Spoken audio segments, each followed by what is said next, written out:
paz do Senhor, igreja. Amém? Que igreja linda. Aleluias. Glória a Deus.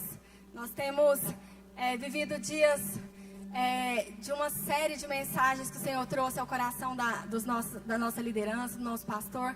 Algo forte, algo poderoso, né? Uma série que fala sobre os 4 espíritos que tentam parar a sua vida. Nós passamos pelo primeiro espírito, que foi o de escassez, passamos pelo segundo, que foi sobre limitação, amém? E hoje nós vamos ver um pouco sobre o espírito do impedimento. Como vencer o espírito do impedimento, amém? Glória a Deus. Nesse momento eu quero que você feche os seus olhos onde você está, amém? A Eliane já orou por mim, mas eu quero fazer uma oração. Senhor, neste momento eu sou grata ao Senhor por estar aqui.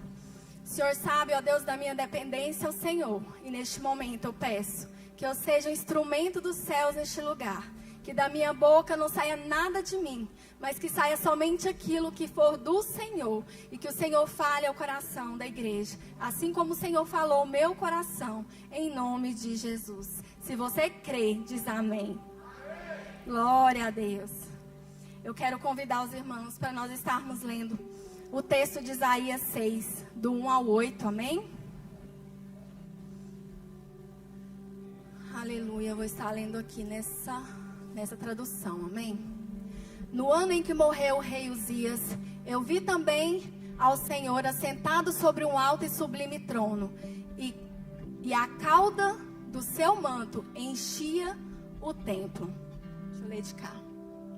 Serafins estavam por cima dele, cada um tinha 6 asas, com 2 cobriam seus rostos, e com 2 cobriam seus pés, e com 2 voavam. E clamavam uns aos outros, dizendo: Santo, Santo, Santo é o Senhor dos exércitos, toda a terra está cheia da sua glória. E os umbrais das portas se moveram à voz dos que clamavam, e a casa se encheu de fumaça. Então disse eu: ai de mim, pois estou perdido, porque sou um homem de lábios impuros, e habito no meio de um povo de impuros lábios, e os meus olhos viram o Rei, o Senhor dos exércitos. Porém um dos serafins voou para mim, trazendo na sua mão uma brasa viva, que tirara do altar com uma tenaz. E com a brasa tocou a minha boca e disse: eis que isto tocou os teus lábios, e a tua iniquidade foi tirada, e expiado o teu pecado. Depois disto ouvi a voz do Senhor que dizia: a quem enviarei, e a quem há de ir por nós? Então disse eu: eis-me aqui, envia-me a mim. Amém? Glória a Deus. Aqui nós vemos aqui uma visão que o Senhor trouxe ao profeta Isaías a respeito de Judá e Jerusalém. Mas nós vamos estar falando de 2 homens muito importantes na Bíblia. Isaías e também de um rei, que foi um rei que marcou muito o seu reinado, que foi o rei Uzias. Amém? Quando nós falamos de Isaías, nós vemos, na palavra de Deus fala que Isaías, ele atravessou pelo menos 4 reinados de Judá. Ele reinou Uzias, ele passou pelo reinado de Uzias, Jotão, Acás, Ezequias. E nisso, quando nós vemos a responsabilidade do profeta Isaías.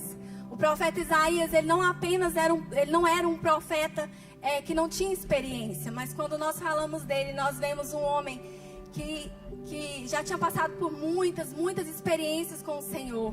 Amém? Mas quando nós falamos do rei Uzias, eu quero chamar a sua atenção. Lá em Crônicas, fala sobre o reinado de Uzias. 2 Crônicas 26 fala sobre ele. Uzias assumiu o trono muito jovem. A palavra diz que Uzias tinha apenas 16 anos de idade quando seu pai faleceu. Quando seu pai morreu e ele teve que assumir o trono. Depois da morte dele, e ele reinou durante 52 anos. Quanto tempo esse homem reinou, tá vendo? O homem entra no poder aos 16 anos, ele permanece no trono durante mais de 5 décadas. E o mais interessante é que Uzias começou bem. A palavra de Deus diz que, em 2 Crônicas, capítulo 26, versículo 5, diz assim: buscou a Deus nos dias de Zacarias, e no dia em que buscou ao Senhor, Deus o fez prosperar. Amém? Então a palavra de Deus é clara, que enquanto o rei Uzias buscou o Senhor, Deus lhe deu a vitória. Ele cresceu, ele se fortaleceu, a sua fama se espalhou. Eu estou resumindo a história para você, amém? O seu território foi ampliado, o seu exército foi fortalecido, porque a palavra, quando você vai lendo, você vai entendendo que o rei Uzias, ele era um rei organizado. E mais do que isso, ele estava na presença do Senhor. Uzias, ele reuniu um exército de 307.500 homens preparados para a guerra. Se houvesse guerra hoje, aqueles 307.500 homens estavam preparados. Esse era o maior exército que esse, apenas o de Davi. Uzias construiu, Uzias conquistou, Uzias foi famoso e a sua fama se espalhou. Se espalhou tão longe porque ele era maravilhosamente ajudado, só que até que ele se tornou forte. Quando nós falamos essa palavra, até que ele se tornou forte, observe essa palavra. 2 Crônicas 26, versículo 16 diz assim: mas havendo-se já fortificado, exaltou-se o seu coração para a sua própria ruína. Percebe a sequência? O rei Uzias, ele andava na presença de Deus. Ele começou fazendo o que era certo. Ele começou buscando o Senhor. Mas depois que ele prosperou, ele se tornou forte. Quando ele se tornou forte, o seu coração se exaltou. Uzias não caiu quando ele estava fraco. Se nós observarmos a palavra, Uzias caiu quando ele estava forte. Isso nos ensina algo, meus irmãos, amém? Nem sempre o problema está naquilo que nós perdemos, mas às vezes o maior perigo está naquilo que nós conquistamos.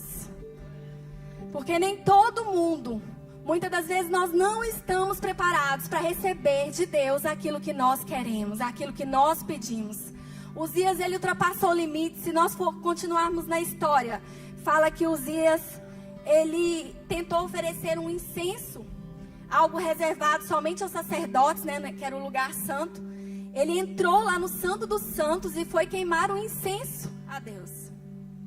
Quando ele foi confrontado, Uzias, você não pode fazer isso, Uzias, vai vir algo sobre você.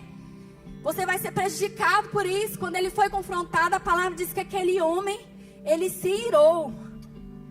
E olha que as consequências de Deus vêm quando você reage dessa forma. Um homem que tinha autoridade sobre um trono, ele era rei, mas ele não era sacerdote. Ele não tinha autoridade naquele lugar. Ele teimou, ele se irou. E a palavra diz que o Senhor colocou uma lepra bem na testa do rei Uzias. Aí quando nós vamos analisar, por que será que o Senhor colocou logo na testa do rei, não colocou no corpo somente, né? Porque se nós formos parar para pensar, o pastor Bruno estava conversando sobre isso. Se nós pararmos para pensar, onde é colocado a coroa do rei? Na cabeça. A cabeça, a coroa do rei representa a ele a autoridade. E se o Senhor tivesse colocado aquela lepra, talvez somente naquele corpo, Uzias poderia tampar com as suas vestes, esconder aquele pecado e continuar no trono. Mas o Senhor nos ensina algo muito forte com isso. Eu entendi que o Senhor quer dizer para nós o seguinte: há muitas das vezes impedimento em nossas vidas que o pecado traz e que nós queremos esconder. Mas o Senhor, Ele quer nos desnudar. O Senhor quer tirar esse pecado. O Senhor quer trazer esse pecado para que ele seja confrontado, para que ele seja trabalhado, para que ele seja curado, transformado, liberto em nossas vidas. Aquele rei poderia continuar reinando, mas a partir do momento que aquela lepra veio sobre a sua testa, ele não podia mais. Naquele tempo, uma lepra, como é contagiosa, ele deveria ficar afastado de todos, né? E o rei foi afastado para uma casa. Eles construíram uma casa, esconderam ele. A palavra fala que por 16 anos ele ficou ali, reinando dessa forma, escondido. Escondido nessa casa, ele chamava o seu filho Jotão e passava o que era para ser dito para o povo. Jotão levava o recado para o povo. Imagina só um rei de recados. Imagina um rei que era tão conhecido, um rei que venceu tantos exércitos, Um rei famosíssimo, um rei de um exército tão grande, não ter mais autoridade sobre o seu povo. Naquele momento, quando ele dava aquele recado, porque a palavra fala, né? O seu filho não poderia assumir o seu trono enquanto ele não morresse. Então, Jotão não poderia sentar naquele trono. Uzias poderia ele ter parado naquele momento. Eu penso que naquele momento que ele foi confrontado, ele poderia ter reconhecido e dito assim: nossa, eu estou errado, meu Deus, você está certo. Vou sair daqui, né? Mas não, Uzias enfrentou o perigo. Uzias sabia das suas consequências. Porque o coração dele estava fechado, o coração dele estava endurecido. Sabe o que isso me chama a atenção? Quando nós estamos no pecado, é tão comum para nós nem percebemos mais um pecado. É tão comum porque um abismo vai chamar outro abismo. Aquilo vai crescendo nas nossas vidas e vem consequências. Naquele momento a história muda, porque Deus ele tem um jeito diferente de trabalhar.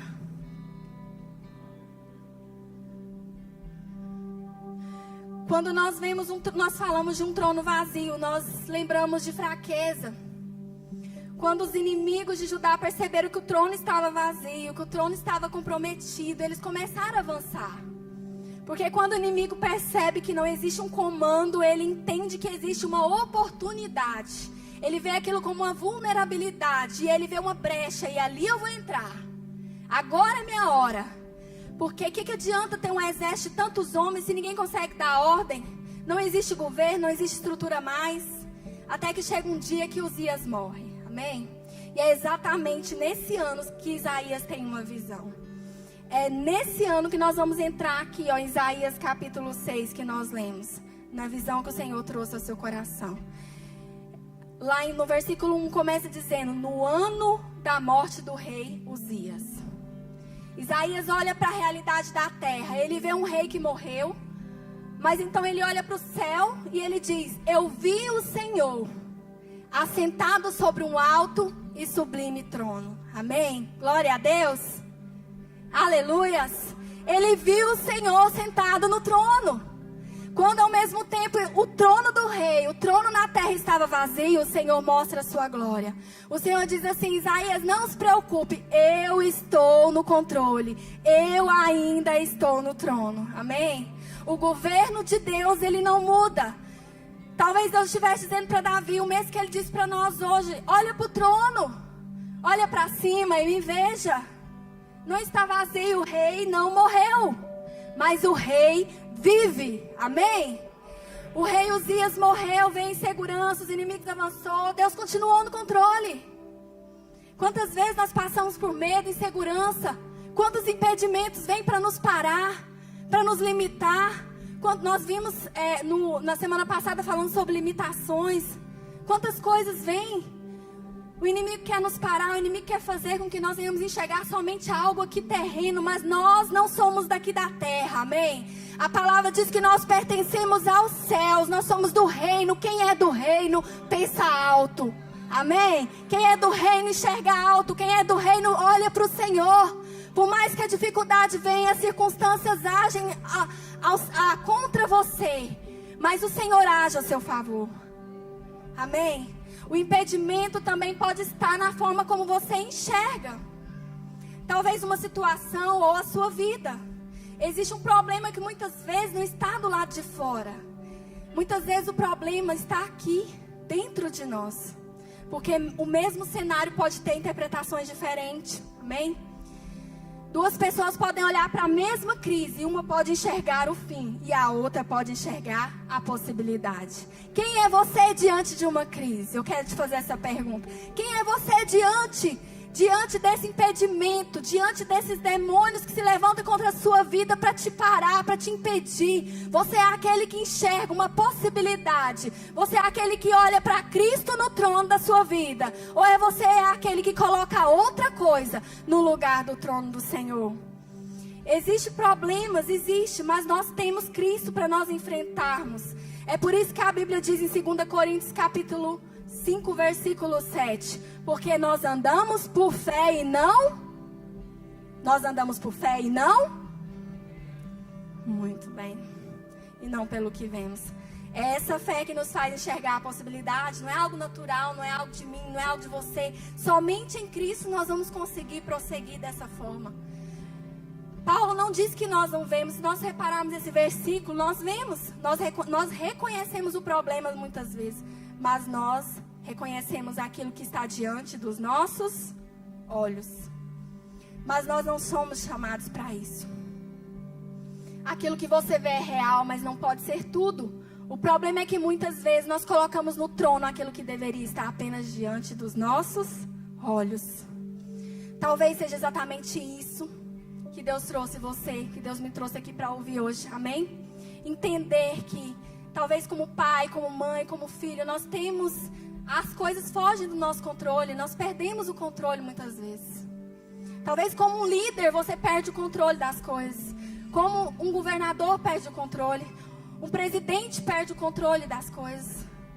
Mas o Senhor nosso Deus, que é o Rei dos Reis, Ele nunca perde o controle das coisas. Ele não perde o controle, porque Salmos 33:12 diz que feliz é a nação cujo Deus é o Senhor.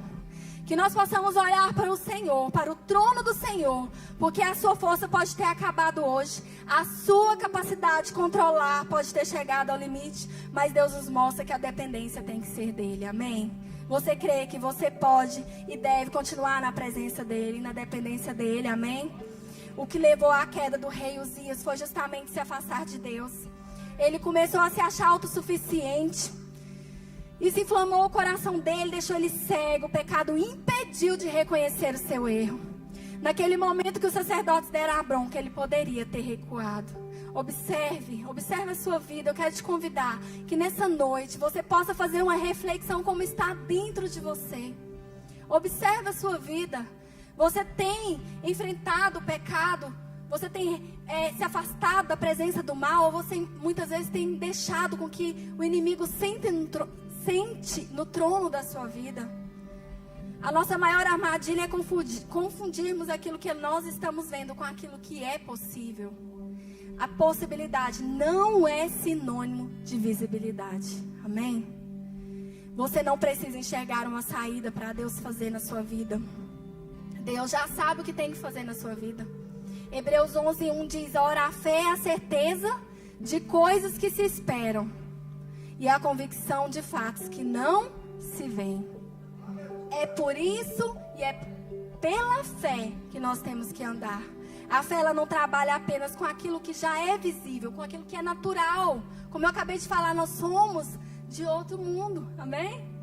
Nós estamos aqui de passagem. Nosso tempo aqui está acabando.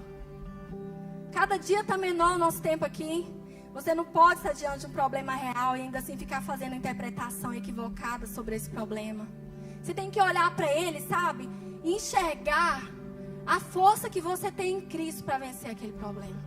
Você não vai olhar para ele enxergando, né, aquele gigante. Já pensou se Davi, naquele momento que ele foi enfrentar Golias como um homem de Deus, né? Como um menino, mas ao mesmo tempo como um homem de Deus, valente, ousado. Já pensou se naquele momento ele parasse ali e olhasse o tamanho daquele gigante, o tamanho daquele impedimento que ele tinha na frente dele? Ele nem tinha falado que ia. Ele tinha recuado ali mesmo, como os outros fizeram. Mas Davi agiu diferente, porque ele não vivia pela vista. Ele vivia pela fé. E é isso que nos destaca, é isso que nos diferencia daqueles que estão no mundo. Nós somos diferentes.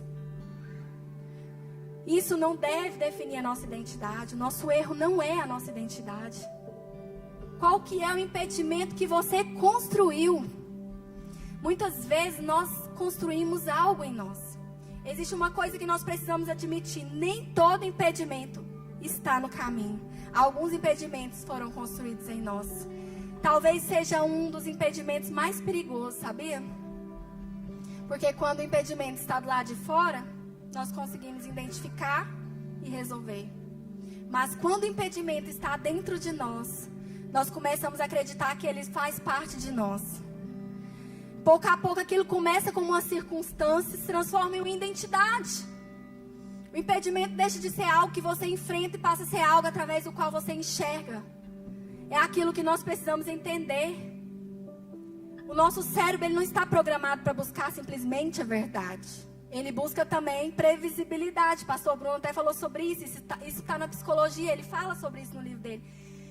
O nosso cérebro ele busca segurança, economia, energia, previsibilidade. Algo que é mais rápido, algo que é melhor para ele. Mas quando nós vivemos repetidas situações em nossas vidas, repetidas experiências, o nosso cérebro aprende padrões.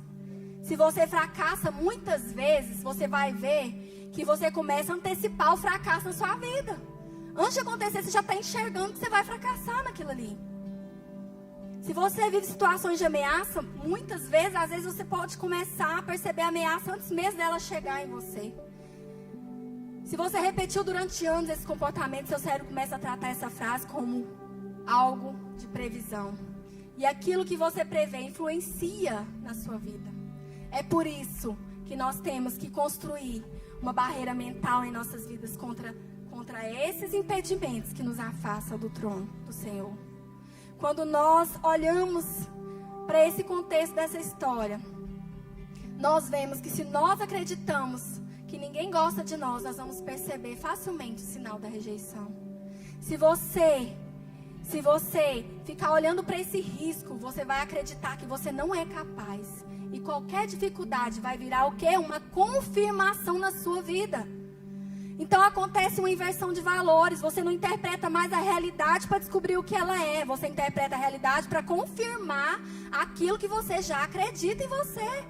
Isso é tão sério, porque são impedimentos que o inimigo vai lançando em nós. Nós, como igreja, temos que nos despertar para os dias que nós estamos vivendo. Quando nós falamos desses 4 espíritos, nós não estamos falando somente de coisas materiais, mas estamos falando muito além. Estamos falando de espíritos imundos, coisas ruins que o inimigo lança em nossas vidas. Estamos falando de demônios. São 4 demônios ou mais que impedem a sua vida de crescer. Talvez você tenha chamado de prudência aquilo que na verdade é medo. Talvez nós chamamos muitas vezes de maturidade aquilo que é acomodação. E o Senhor quer nos despertar hoje. Uma coisa é reconhecer o limite das nossas vidas. Outra coisa é construir uma identidade em torno desse limite. Olha para Isaías. Quando ele vê o Senhor assentado no trono, ele começa dizendo, Senhor, eu não tenho... Ele não começa dizendo, Senhor, eu não tenho condições para isso. Ele começa dizendo, ai de mim, Senhor. Ai de mim. No versículo 5 ele diz isso. Por quê? Porque quando Isaías vê a santidade de Deus, ele passa a enxergar a própria condição da maneira diferente. Ele começa a ver a glória de Deus. Ele fala, ai de mim. Ele sabe o que ele vive, ele sabe quem é Deus. Ele diz, eu sou homem de lábios impuros. Isaías percebe o impedimento dentro dele. Mas Deus não termina a história no impedimento dele. Observe que Deus tratou o impedimento na vida de Isaías naquele momento. Serafim tocou os lábios com a brasa do altar, não é isso que o versículo diz? Então vem a declaração, a tua iniquidade foi tirada e perdoado o teu pecado. Glória a Deus. E o Senhor diz para nós, quando nós nos dispomos, quando nós nos abrimos, quando nós dizemos, ai de mim, Senhor, o Senhor vem. E o Senhor trata em nós, com brasa viva dentro de nós. O Senhor queima esse pecado. O Senhor consome esse pecado. E nós somos tratados. O impedimento ele não foi ignorado, ele foi tratado. O impedimento não pode ser maior do que o nosso propósito. Amém? Diga isso, o impedimento não pode ser maior do que o meu propósito. Aleluias. Quando nós olhamos para o impedimento como um demônio, nós olhamos para ele e dizemos, ha. Já era. Amém? Porque nós sabemos quem nós somos em Cristo. Isaías 6 começa com uma morte no ano do rei Uzias. Mas termina com a resposta, eis-me aqui, envia-me a mim. Amém? A igreja de Deus tem que ter esse posicionamento. Isaías entrou naquela experiência olhando para um cenário de instabilidade, mas ele saiu olhando para algo maior, ele saiu olhando para o propósito de Deus na vida dele. Ele entrou olhando para aquilo que tinha morrido, mas saiu disposto a viver por aquilo que Deus ainda queria fazer. Amém? Você consegue olhar lá na frente de ver aquilo que o Senhor quer fazer na sua vida? Você consegue enxergar lá na frente aquilo que o Senhor quer te usar? Você consegue enxergar quem você é em Cristo? Porque quando você enxerga quem está no trono, você começa a enxergar de outra maneira aquilo que está no caminho, amém? O impedimento continuará existindo na sua vida. Os demônios continuarão te atacando, continuarão tentando contra a sua vida. Mas deixa de determinar a sua direção, sabe por quê? Porque existe uma diferença entre aquilo que aconteceu com você e aquilo que Deus ainda pode fazer através de você, amém? Isaías viu a morte de Uzias, mas Deus estava mostrando que a história não tinha acabado. Talvez essa seja a palavra para alguém hoje. O que terminou não significa que tudo terminou, amém? Uma frase pode terminar, uma porta pode fechar. Mas a sabedoria é muitas vezes não entender nada que Deus está fazendo. Mas entender que Ele está no controle da sua vida. Isso é suficiente, amém? Quando nós olhamos para dentro de nós, quando nós fazemos uma reflexão para dentro de nós, do que nós temos vivido, nós temos que olhar hoje e enxergar o Senhor no trono das nossas vidas. Ou será que nós temos colocado ansiedade, medo, dificuldade no trono? Será que essas coisas têm tomado o lugar do Senhor nas nossas vidas? Muitas vezes nós ocupamos muito mais o nosso tempo com coisas que desagradam o Senhor, remoendo, sofrendo com aquilo que nós já poderíamos descansar, porque o Senhor já está no controle. O impedimento nos cega, o impedimento nos para, o impedimento nos trava, trazendo medo, trazendo destruição dentro de nós, trazendo ruínas nos nossos lares. Quando muitas vezes nós como pais deveríamos nos posicionar em oração na nossa casa, com os nossos filhos, com a nossa geração, declarando a vida. Muitas vezes nós choramos a morte, enquanto nós deveríamos celebrar quem está no trono das nossas vidas. O Senhor é o Rei dos Reis, o Senhor dos Senhores, amém? E se você crê, assim como eu, que o Senhor é o nosso Rei, Ele está neste lugar, dê um glória a Deus, amém? Aleluias. Quando Isaías diz, eu vejo o Senhor assentado no trono. Gente, que coisa maravilhosa ter essa experiência com o Senhor. Nós não estamos longe disso. O Senhor quer isso para nós. Quantas vezes nós perdemos oportunidades grandiosas, quantas vezes nós perdemos o poder do Senhor nas nossas vidas, uma visão linda e poderosa que o Senhor quer trazer ao nosso coração, porque muitas vezes nós recuamos, muitas vezes nós temos medo, muitas vezes o inimigo rouba a nossa atenção, os impedimentos que estão no nosso caminho nos distraem. O inimigo, ele não precisa parar as nossas vidas nos matando. Basta com que Ele nos segue, basta com que Ele nos ocupe, basta com que Ele nos trave com medos. O Senhor tem algo grande. Uzias foi parado, Uzias tinha algo lindo na vida dele. Ele poderia ter dado continuidade, ele poderia ter morrido na presença do Senhor de uma forma diferente. Quanta humilhação que aquele homem passou, quanto sofrimento, quantas dores, porque ele entrou no pecado. O seu coração foi corrompido pelo impedimento da carne, pelo espírito maligno. Quando nós andamos na presença do Espírito Santo, nós não deixamos o inimigo tomar o nosso lugar e o centro do nosso coração. Quando nós deixamos o Senhor nos ocupar por completo, não há brechas, o inimigo não vai ver vulnerabilidade em nós. Ele não vai olhar para nós e dizer assim, agora que eu vou entrar, porque ele sabe que ele não vai poder com você. Ele sabe quem está no trono do seu coração. Se você tem o Senhor no trono do seu coração, meu irmão, continue com Ele aí.